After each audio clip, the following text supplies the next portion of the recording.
Capítulo 11. Aprendendo com a adversidade.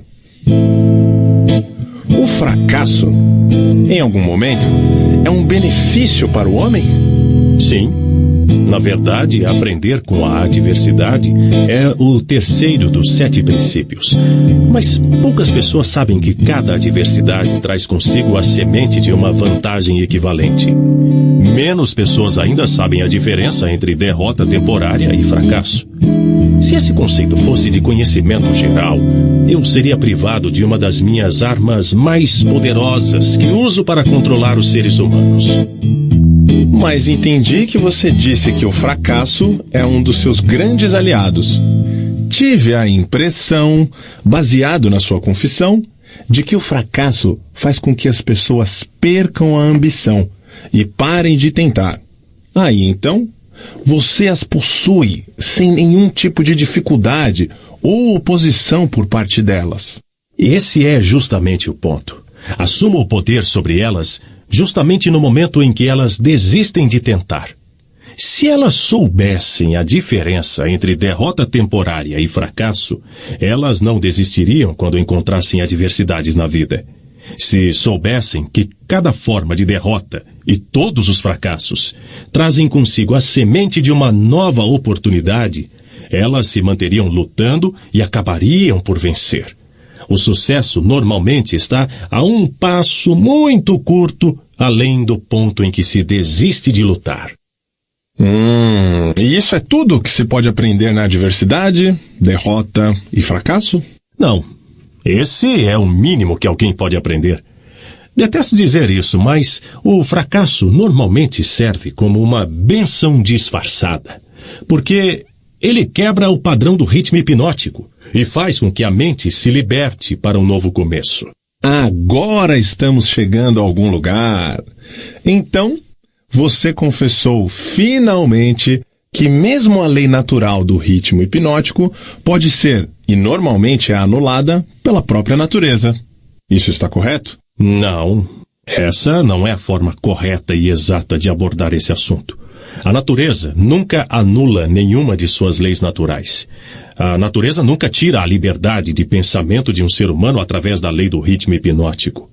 O indivíduo abdica de sua liberdade pelo abuso dessa lei. Se um homem pulasse de uma árvore e fosse morto pelo abrupto impacto de seu corpo com a terra, através da lei da gravidade, você não diria que a natureza o assassinou, diria? Você diria que o homem negligenciou no ato de relacionar-se apropriadamente com a lei da gravidade. Estou começando a entender. A lei do ritmo hipnótico é tanto capaz de ser utilizada pelo lado negativo quanto pelo positivo. Ela pode levar uma pessoa para as profundezas, chegando à escravidão, através da perda do privilégio da liberdade do pensamento. Ou ela pode ajudar uma pessoa a alcançar o topo de suas realizações, através do livre uso de seus pensamentos, dependendo da forma como o indivíduo se relaciona com a lei. Isso está correto? Agora você está conseguindo entender. E sobre o fracasso? Uma pessoa não fracassa intencionalmente, pensando deliberadamente em falhar. Ninguém estimula a derrota temporária. Essas são circunstâncias sobre as quais o indivíduo não possui qualquer tipo de controle. Como, então, pode-se dizer que a natureza não tira a liberdade de pensamento, quando, na verdade, o fracasso destrói a ambição, a força de vontade e a autoconfiança essencial para se fazer um novo começo? O fracasso é uma circunstância feita pelo homem. Ele nunca é real, até que seja aceito pelo homem como algo permanente. Colocando-se de outra forma, o fracasso é um estado de espírito. Por isso é algo que um indivíduo pode controlar até o momento em que ele se nega a exercitar esse privilégio. A natureza não força as pessoas a fracassarem, mas a natureza impõe a sua lei do ritmo hipnótico sobre todas as mentes, e através dessa lei, ela mantém permanentemente todos os pensamentos que dominam essas mentes. Em outras palavras, pensamentos de fracasso são tomados pela lei do ritmo hipnótico e feitos permanentes se o indivíduo aceita tais circunstâncias como sendo um fracasso permanente. Essa mesma lei, de forma inexorável, também assume e faz com que se tornem permanentes os pensamentos de sucesso. Qual o papel, então, que possui o fracasso em ajudar um indivíduo a quebrar o padrão do ritmo hipnótico após essa lei estar impregnada na mente dessa pessoa? O fracasso traz consigo um clímax, no qual uma pessoa tem o privilégio de limpar a sua mente do medo e fazer um novo começo, seguindo outra direção. O fracasso prova conclusivamente que algo está errado com os objetivos e planos da pessoa, através dos quais os mesmos objetivos e planos são perseguidos.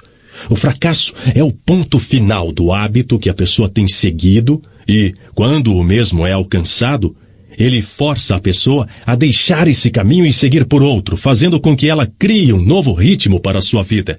Mas o fracasso faz mais do que isso. Ele dá ao indivíduo uma oportunidade para testar a si mesmo, onde pode aprender o quanto de força de vontade ele possui.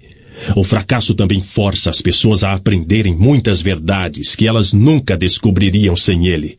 O fracasso normalmente leva o indivíduo a entender a força da autodisciplina, sem a qual ninguém poderia voltar atrás após ter sido vítima do ritmo hipnótico. Estude as vidas de todas as pessoas que atingiram resultados fantásticos em qualquer ramo de atividade e observe que o seu sucesso é, em geral, diretamente proporcional às experiências de derrota e fracasso que ele vivenciou antes de ser bem-sucedido. Isso é tudo que você tem a dizer sobre as vantagens do fracasso? Não, eu recém comecei. Se você quer o real significado da adversidade, do fracasso, da derrota e de todas as outras experiências que quebram os hábitos dos seres humanos e os forçam a formar novos hábitos, observe a natureza em seu trabalho. A natureza usa a doença para quebrar o ritmo físico do corpo, quando a relação entre as células e os órgãos torna-se imprópria. Ela usa crises econômicas para quebrar o ritmo do pensamento em massa, quando um grande número de pessoas relacionam-se impropriamente através de negócios, atividades sociais e políticas. E ela usa o fracasso para quebrar o ritmo do pensamento negativo, quando o indivíduo relaciona-se impropriamente consigo mesmo e com sua própria mente. Observe cuidadosamente e você verá que em todos os lugares da natureza sempre há uma lei natural que fornece uma eterna mudança para toda a matéria, toda a energia e todo o poder do pensamento. A única coisa permanente em todos os universos é a mudança. A mudança eterna e inexorável é aquela através da qual cada átomo da matéria e cada unidade de energia possui a oportunidade de relacionar-se apropriadamente com outras unidades de matéria e energia, e cada ser humano tem a oportunidade e o privilégio de relacionar-se apropriadamente com todos os outros seres humanos, independente de quantos erros ele cometa ou quantas vezes e de quais maneiras ele possa ser derrotado. Quando o fracasso em massa toma conta de uma nação, tal como a crise econômica mundial de 1929, essa circunstância está em perfeita harmonia com os planos da natureza de quebrar os hábitos dos homens e, por sua vez, fazer florescer novas oportunidades. O que você está dizendo me intriga muito. Pelo que estou entendendo, o ritmo hipnótico tem algo a ver com a forma com que as pessoas se relacionam umas com as outras? Essa coisa evasiva e abstrata chamada caráter nada mais é do que uma manifestação da lei do ritmo hipnótico. Por isso, quando se fala do caráter de alguém, seria mais apropriado dizer-se que os seus hábitos de pensamento foram cristalizados em uma personalidade positiva ou negativa através da lei do ritmo hipnótico. Uma pessoa é boa ou ruim devido à fusão dos seus pensamentos com as suas ações, através dessa lei. Uma pessoa é presa pela pobreza ou abençoada com a abundância devido às suas aspirações, planos e desejos, ou à falta deles, que por sua vez são feitos permanentes e reais pelo ritmo hipnótico. E isso é tudo o que você tem a dizer a respeito da conexão entre o ritmo hipnótico e as relações humanas? Não, eu apenas comecei. Lembre-se de que, enquanto estou falando, estou mencionando a influência do ritmo hipnótico em conexão com todas as relações humanas. As pessoas que são bem-sucedidas nos negócios o são inteiramente devido à forma como se relacionam com seus sócios e com todos os outros no seu círculo de negócios. Profissionais que são bem-sucedidos o são prioritariamente devido à forma com que eles se relacionam com seus clientes. É muito mais importante para o advogado conhecer as pessoas e conhecer as leis da natureza do que conhecer propriamente a lei jurídica. E o médico acaba sendo um fracasso antes mesmo de começar, a menos que ele conheça como relacionar-se com os seus pacientes e como estabelecer a fé destes nele mesmo. Um casamento fracassa ou é bem-sucedido inteiramente devido à maneira com que os participantes relacionam-se um com o outro. Um relacionamento apropriado no casamento começa inicialmente com um motivo para casar-se. A maioria dos casamentos não traz felicidade para o casal porque ambos não entendem e nem fazem questão de entender a lei do ritmo hipnótico através de sua ação em que cada palavra que eles dirigem um ao outro, cada ato que eles fazem e cada motivo que os leva a lidar um com o outro faz parte de uma rede que pode trazer-lhes controvérsias e miséria ou dar-lhes asas para a liberdade, através da qual ambos conseguem sobrevoar todas as formas de infelicidade. Cada nova amizade que ocorre entre as pessoas pode acabar em uma amizade verdadeira, e então em uma harmonia espiritual, algumas vezes chamada amor, ou planta uma semente de suspeita e dúvida, que acaba evoluindo e crescendo para uma rebelião aberta, de acordo com a forma com que os participantes nessa amizade relacionam-se uns com os outros. O ritmo hipnótico simplesmente pega as motivações dominantes, as aspirações, os objetivos e os sentimentos dessas mentes em contato e os transforma de alguma forma em fé ou medo. Após o padrão ter tomado forma, o que ocorre com o tempo, ele é imposto sobre essas mentes que estão em contato e torna-se parte delas. Nessa forma silenciosa, a natureza faz com que sejam permanentes os fatores dominantes de cada ser humano. Em cada relacionamento humano, as motivações e as ações vis desses indivíduos que estão em contato são coordenadas e consolidadas em uma forma definida e costuradas nesse tão importante traço humano conhecido como caráter. Da mesma maneira, as motivações e as ações boas, virtuosas, são consolidadas e impostas sobre o indivíduo. Você pode ver que, por isso, não são somente as ações de uma pessoa, mas também os pensamentos dela que determinam a natureza de todas as relações humanas. Você está entrando em águas profundas. Vamos manter nossa conversa perto da costa, onde posso segui-lo sem ter medo de afundar. Vá em frente e conte-me como os relacionamentos humanos realmente funcionam em um mundo tão cheio de problemas, tal como temos hoje. Esse é um pensamento feliz, mas deixe-me ter certeza de que você está entendendo os princípios que estou revelando antes que eu tente mostrar a você como aplicá-los nos princípios da vida. Desejo ter certeza de que você entende a lei do ritmo hipnótico e que ela é algo que não se pode controlar, influenciar ou escapar. Mas todo mundo pode relacionar-se com essa lei de forma a beneficiar-se da forma inexorável como ela trabalha. Um relacionamento harmonioso com a lei consiste em um indivíduo modificar completamente os seus hábitos, de tal forma que ele consiga ser claro naquilo que ele realmente deseja e está disposto a aceitar. Ninguém pode modificar a lei do ritmo hipnótico, assim como ninguém pode modificar a lei da gravidade, mas todo mundo pode modificar a si mesmo.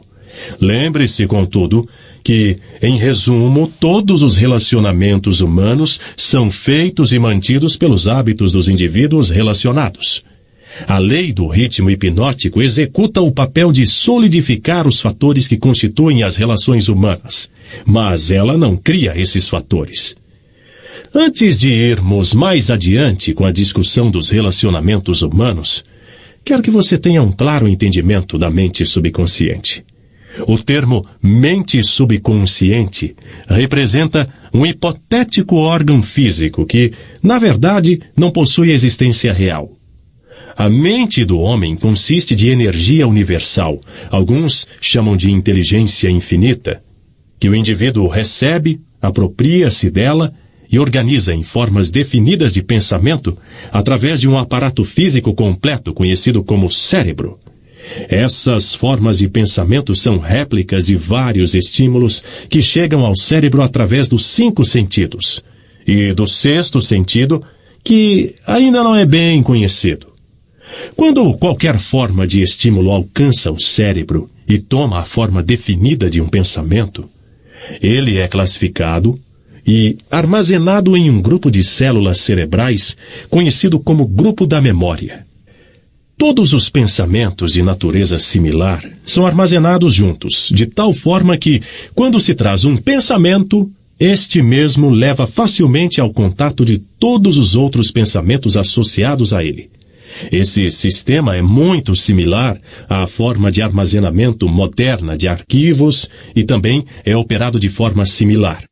As impressões de pensamento, as quais uma pessoa mescla com a maior quantidade de emoções ou sentimentos, são os fatores dominantes do cérebro, porque eles estão sempre próximos da superfície, no topo do sistema de armazenamento, vulgarmente falando, onde eles entram em ação voluntariamente, no momento em que o indivíduo se nega a exercitar a autodisciplina. Esses pensamentos cheios de emoção são tão poderosos que frequentemente fazem com que o indivíduo se coloque em ação e motive-se a fazer coisas que não seriam aprovadas pela faculdade da razão. Essas explosões emocionais normalmente destroem a harmonia em todos os relacionamentos humanos. O cérebro normalmente traz consigo combinações de sentimentos e emoções tão poderosas que acabam assumindo o controle e deixando a razão de lado. Em todas essas ocasiões, os relacionamentos humanos estão fadados a perder a harmonia. Através do funcionamento do 6º sentido, o cérebro de um ser humano pode contatar o arquivo de outros cérebros e inspecionar quaisquer impressões que estejam presentes nele. A condição pela qual uma pessoa consegue contatar e inspecionar o arquivo do cérebro de outra pessoa é geralmente conhecida como harmonia, mas você pode entender melhor o que isso quer dizer se eu disser que cérebros que estão sintonizados pelas mesmas vibrações de pensamento podem facilmente e rapidamente exercitar o privilégio de entrar e inspecionar os arquivos de pensamentos uns dos outros. Além de receber pensamentos organizados de arquivos de outros cérebros através do 6º sentido, uma pessoa pode, através desse mesmo órgão físico, contatar e receber informações da fonte central, conhecida como inteligência infinita. Todas as informações que chegam ao cérebro de uma pessoa através do 6º sentido provêm de fontes que não são facilmente rastreadas e isoladas. Por isso, esse tipo de informação, acredita-se, vem geralmente da mente subconsciente da pessoa. O 6º sentido é o órgão do cérebro através do qual se recebem todas as informações, todo o conhecimento, todas as impressões de pensamento que não vêm através de um ou de todos os 5 sentidos. Agora que você compreende como a mente funciona, entenderá mais facilmente como e por que as pessoas acabam gerando tristeza e desarmonia através de relacionamentos humanos impróprios. Você também entenderá como os relacionamentos humanos podem ser idealizados para angariar riquezas na sua mais alta forma, riquezas materiais, mentais e espirituais. Além disso, você compreenderá que nunca pode haver felicidade exceto através do entendimento e da aplicação dos princípios corretos das relações humanas. Entenderá também que nenhum indivíduo é uma entidade em si mesma, e que só se pode conseguir uma mente plena pela harmonia de objetivos e ações entre duas ou mais mentes. Entenderá porque cada ser humano deveria, por sua própria escolha, tornar-se o guardião do seu irmão, tanto de fato como em teoria. O que você diz pode ser verdade, mas ainda insisto que você tem me levado para as águas profundas do pensamento. Vamos voltar para a superfície, onde eu possa nadar em águas familiares. Nadaremos nas águas profundas após eu aprender a nadar com maestria. Começamos discutindo o assunto de como lucrar com a adversidade. Mas me parece que perdemos o foco desse assunto. Fizemos um desvio, mas não nos alienamos. O diabo nunca se aliena. O desvio era necessário para que você se preparasse para entender a parte mais importante de toda esta entrevista. Agora, estamos prontos para voltar à discussão sobre a adversidade. Visto que a maior parte das adversidades ocorre devido a relações impróprias entre as pessoas, me parece importante que você entenda como as pessoas podem relacionar-se apropriadamente. Naturalmente, levanta-se a questão de o que é uma relação apropriada entre as pessoas. A resposta é que um relacionamento apropriado é aquele que traz a todos que estão ligados a ele ou afetados por ele alguma forma de benefício. O que é, então, um relacionamento impróprio? Qualquer relacionamento entre pessoas que cause dano ou traga qualquer forma de miséria ou infelicidade para qualquer um dos envolvidos. Como podem relacionamentos impróprios serem corrigidos? Pela mudança da mente da pessoa que está causando o relacionamento impróprio ou pela mudança das pessoas envolvidas no relacionamento. Algumas mentes harmonizam-se naturalmente, enquanto outras colidem da mesma forma. Relacionamentos humanos bem-sucedidos e que são feitos para durar como tal, devem ser formados de mentes que naturalmente se harmonizem, além de terem interesses comuns como um meio de trazê-los para a harmonia. Quando você fala de líderes de negócio que são bem-sucedidos porque sabem como escolher homens, você pode mais corretamente dizer que eles são bem-sucedidos porque sabem como associar mentes que se harmonizam naturalmente. Saber como escolher pessoas de forma bem-sucedida para qualquer objetivo definido na vida é uma habilidade desenvolvida para reconhecer os tipos de pessoas cujas mentes naturalmente se harmonizam. Por favor, fique focado na adversidade. Se há possíveis benefícios a serem encontrados através da adversidade, nomeie-os. A adversidade livra as pessoas da vaidade e do egocentrismo. Ela desencoraja o egoísmo, provando que nenhum indivíduo pode ser bem-sucedido sem a cooperação de outros. A adversidade força o indivíduo a testar a sua força mental, física e espiritual. Portanto, ela traz o indivíduo face a face com suas fraquezas e dá a ele a oportunidade de transpô-las. A adversidade força uma pessoa a procurar caminhos e meios para fins definidos, através da meditação e do pensamento introspectivo. Isso regularmente leva à descoberta e ao uso do sexto sentido, através do qual a pessoa consegue comunicar-se com a inteligência infinita.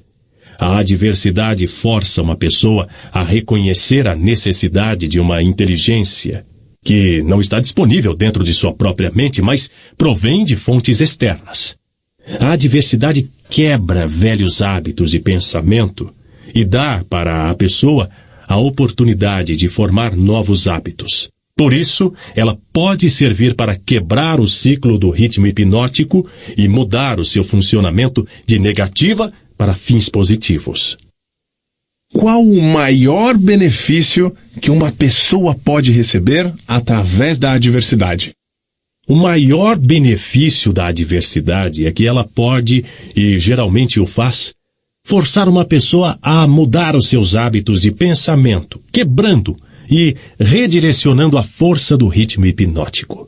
Em outras palavras, o fracasso é sempre uma bênção quando ele força a pessoa a adquirir conhecimento ou para construir hábitos que levam à realização dos maiores objetivos da vida de uma pessoa.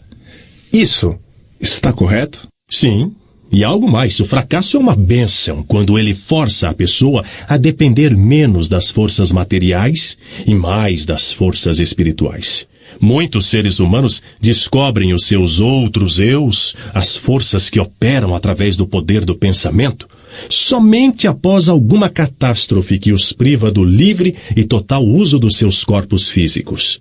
Quando um homem não consegue mais usar as suas mãos e os seus pés, ele geralmente começa a usar o seu cérebro. Assim, coloca-se no caminho de descobrir o poder de sua própria mente. Quais benefícios são obtidos a partir da perda de coisas materiais?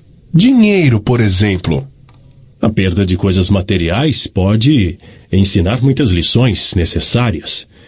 Contudo, nenhuma tão grande quanto a de não possuir controle sobre nada e de não ter certeza do uso permanente de qualquer coisa, exceto o poder do seu pensamento. Fico imaginando se esse não é o maior benefício disponível que se pode aprender através da adversidade. Não. O maior de todos os benefícios potenciais de qualquer circunstância que leve uma pessoa a fazer um novo começo é que ele fornece uma oportunidade para quebrar o equilíbrio do ritmo hipnótico e acaba desenvolvendo um novo parâmetro, com novos hábitos de pensamento. Novos hábitos oferecem a única saída para as pessoas que fracassam. A maior parte das pessoas que escapam do funcionamento negativo para o positivo da lei do ritmo hipnótico o faz somente devido a alguma forma de adversidade que a força a mudar os seus hábitos de pensamento. A adversidade não é um agente potencial para quebrar a autoconfiança e, consequentemente, levar uma pessoa a desistir de ter esperança? Ela tem esse efeito para todas aquelas pessoas cuja força de vontade é fraca, devido a longos hábitos estabelecidos de alienação. Ela possui o efeito oposto em todos aqueles que não foram enfraquecidos pela alienação. O não alienado esbarra com o fracasso ou com a derrota temporária, mas a sua reação para todas as formas de adversidade é positiva. Ele luta em vez de desistir e acaba ganhando. A vida não fornece imunidade contra a adversidade, mas a vida fornece a todo mundo o poder do pensamento positivo, que é suficiente para dominar todas as circunstâncias de adversidade e convertê-las em benefícios. O indivíduo possui a prerrogativa e o privilégio de usar ou negligenciar o seu direito de pensar apropriadamente para transpor todas as adversidades. Todo indivíduo é forçado tanto a usar o poder do seu pensamento para a obtenção de fins positivos e definidos como a negligenciar e usar esse poder para a obtenção de fins negativos. Não existe acordo, nem recusa para o uso da mente. A lei do ritmo hipnótico força cada indivíduo a dar algum grau de uso, seja negativo ou positivo, para sua mente, mas não influencia o indivíduo sobre qual dos usos ele deverá fazer. Pelo que estou entendendo e pelo que você diz, toda a adversidade é uma bênção. Não, eu não disse isso. Eu disse que existe a semente de uma vantagem equivalente em cada adversidade. Não disse que existe uma flor desabrochada de vantagem. Apenas a semente. Geralmente, a semente consiste de alguma forma de conhecimento, alguma ideia ou plano, ou alguma oportunidade que não teria sido disponível, exceto através da mudança dos hábitos de pensamento que, por sua vez, acabaram sendo forçados pela adversidade. Esses são todos os benefícios disponíveis para os seres humanos advindos do fracasso? Não, o fracasso é usado pela natureza como uma linguagem simples. em que ela castiga as pessoas quando estas negam-se a se adaptar às suas leis. Por exemplo, a Guerra Mundial foi extremamente destrutiva e feita pelo homem. A natureza plantou nas circunstâncias da guerra a semente de uma reprimenda equivalente, na forma de uma crise econômica mundial. A crise foi inevitável e impossível de escapar. Ela procedeu à guerra tão naturalmente quanto a noite precede o dia, e pelo funcionamento da mesma lei, a lei do ritmo hipnótico. Pelo que estou entendendo, a lei do ritmo hipnótico é a mesma que Ralph Waldo Emerson chamava de lei da compensação?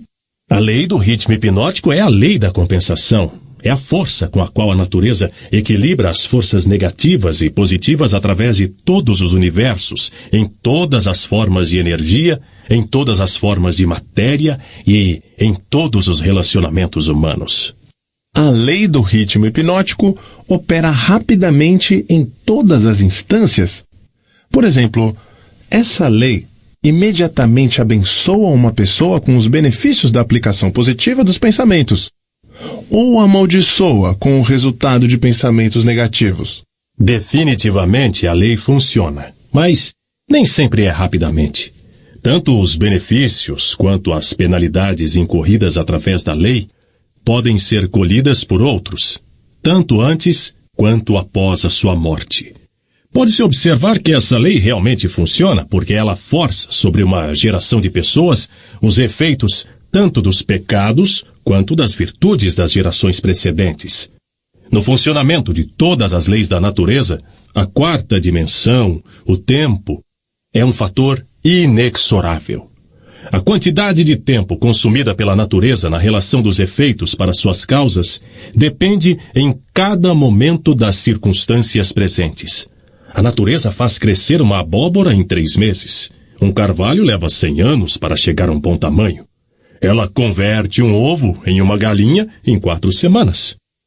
Mas ele requer 9 meses para converter um óvulo de um ser humano em um indivíduo.